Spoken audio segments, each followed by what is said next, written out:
Kenalin, nama aku Kenera dari 11 Sosial 1. Hari ini aku akan menceritakan tentang pelayaran samudra.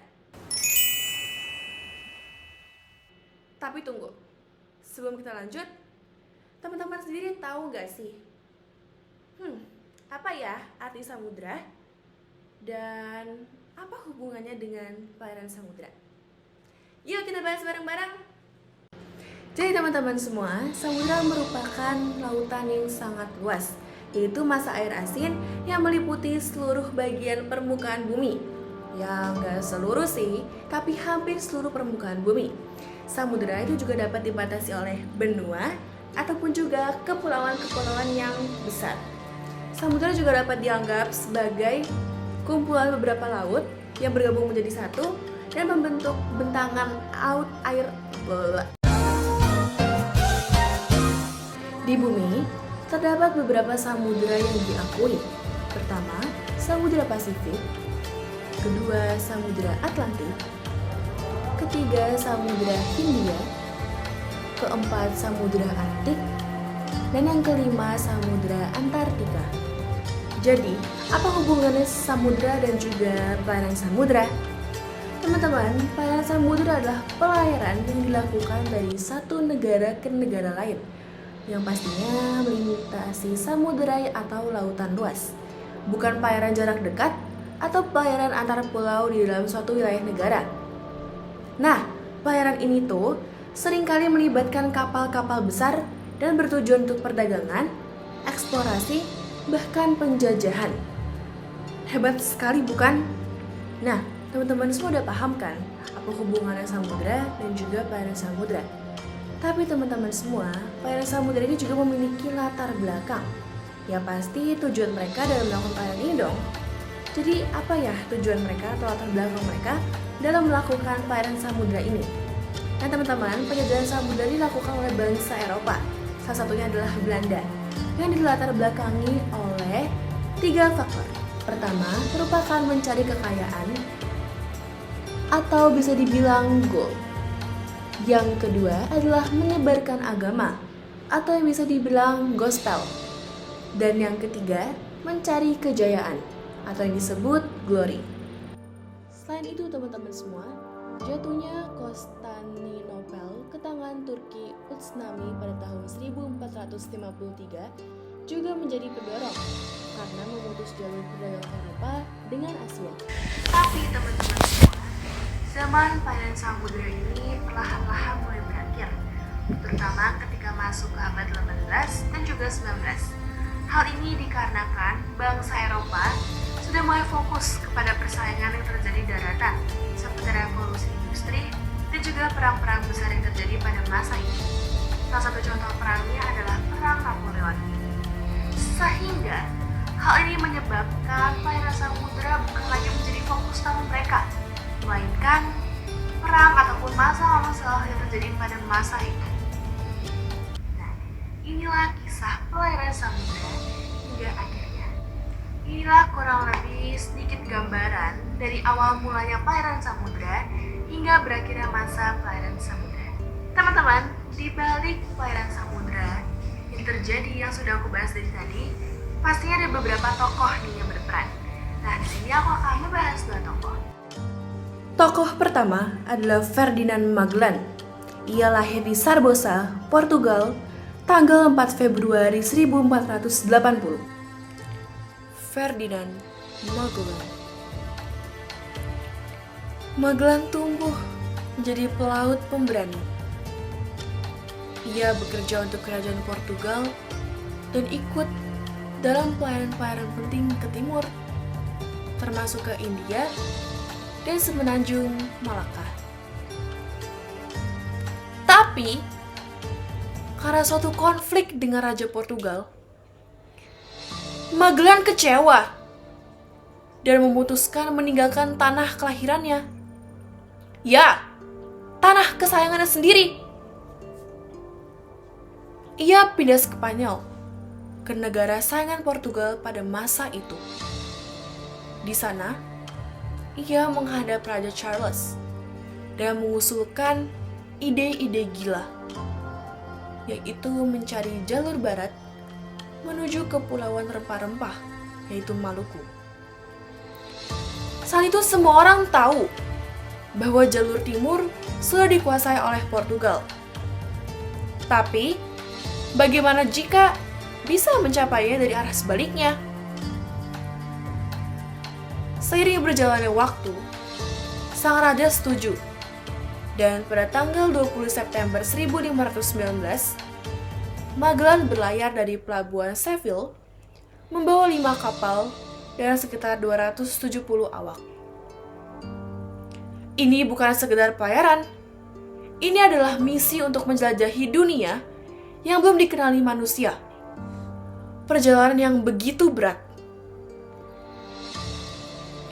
Mereka menyusuri pesisir Amerika Selatan dan akhirnya menemukan selat tersembunyi yang kini dikenal sebagai Selat Magellan. Setelah mereka terjebak selama berminggu-minggu dalam badai dan juga pulau karang, akhirnya mereka berhasil menembus selat itu dan menemukan laut yang begitu tenang. Magellan menyebutnya Samudra Pasifik, Lautan Damai. Akhirnya, mereka tiba di Filipina pada Maret 1521. Di sana, Magellan mulai berinteraksi dengan penduduk lokal, bahkan membaptis beberapa raja kecil. Keren sekali, bukan? Namun teman-teman semua, Magellan tewas pada 27 April 1521 dalam pertempuran macan di Filipina dan terbunuh oleh pasukan Lapu-Lapu, kepala suku setempat, karena ia ikut campur dalam konflik lokal. Tak sampai di situ, setelah Magellan meninggal, ekspedisi tersebut dilanjutkan oleh Juan Sebastian Elcano. Tapi teman-teman semua, perjalanan ini mungkin berhasil, dan mereka membawa bukti bahwa bumi itu bulat. Mereka mematahkan kata para pendeta yang mengatakan bahwa bumi itu adalah datar. Jika ke timur, selatan, barat, ataupun utara, itu ada ujungnya, dan mereka bakal jatuh. Tapi itu semua dipatahkan. Namun, di balik keberhasilan tersebut, dari 270 awak, hanya tersisa 18 orang yang selamat. Tokoh kedua bernama Christopher Columbus. Ia lahir di Genoa, Italia, pada tanggal 31 Oktober 1451. Christopher Columbus. Sejak usia muda, ia sudah dikenal sebagai pelaut dan juga pedagang. Ia berlayar ke berbagai tempat di Eropa, seperti Portugal dan Inggris. Saat menetap di Portugal, Columbus mulai mendengar kabar tentang kekayaan di Asia Timur, seperti rempah-rempah, emas, dan kain sutra, yang membuat bangsa Eropa berlomba-lomba untuk mencari jalur laut menuju Asia. Columbus memiliki gagasan besar, yaitu berlayar ke arah barat, melintasi Samudra Atlantik untuk mencapai ke Asia. Saat itu, banyak orang di Eropa memang sudah tahu bahwa bumi itu bulat. Namun, mereka belum tahu berapa sih ukuran pasti bumi itu. Sayangnya teman-teman semua, Columbus salah memperkirakan jarak antara Eropa dan Asia jika berlayar ke barat, dan mengiranya jaraknya lebih pendek dari yang sebenarnya. Sangat mengenaskan, bukan? Pada 3 Agustus 1492, Columbus berlayar dari pelabuhan Palos dan Spanyol dengan 3 kapal kecil yang bernama Nina, Pinta, dan Santa Maria. Ia melintasi Samudra Atlantik dan pada tanggal 12 Oktober 1492, ia mendarat di sebuah pulau di wilayah yang sekarang dikenal sebagai Kepulauan Bahama di Karibia. Ia mengira telah sampai di Asia. Tapi, sebenarnya, ia menemukan benua yang sebelumnya belum pernah dikenal luas oleh bangsa Eropa, yaitu benua Amerika.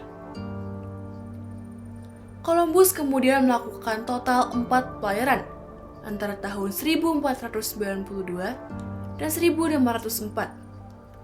Ia menjajahi berbagai pulau di Karibia, seperti Kuba, Hispaniola, dan juga pantai Amerika Tengah dan Selatan. Meskipun ia bukan orang pertama yang menginjakan kaki di benua Amerika, ini menjadi titik awal eksplorasi dan penjajahan besar-besaran oleh bangsa Eropa di dunia baru. Sayangnya, pelayaran ini juga memberikan dampak buruk bagi penduduk asli,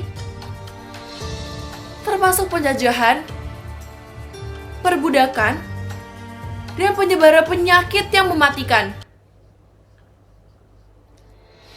Ya, dampak-dampak tersebut seperti terjadinya awal mula eksplorasi dan penjajahan Eropa atas benua Amerika.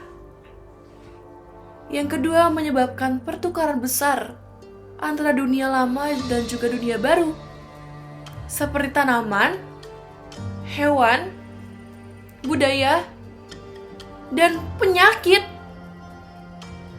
Dan yang terakhir, menyebabkan penderitaan besar bagi penduduk asli melalui penjajahan, perbudakan, dan juga epidemi.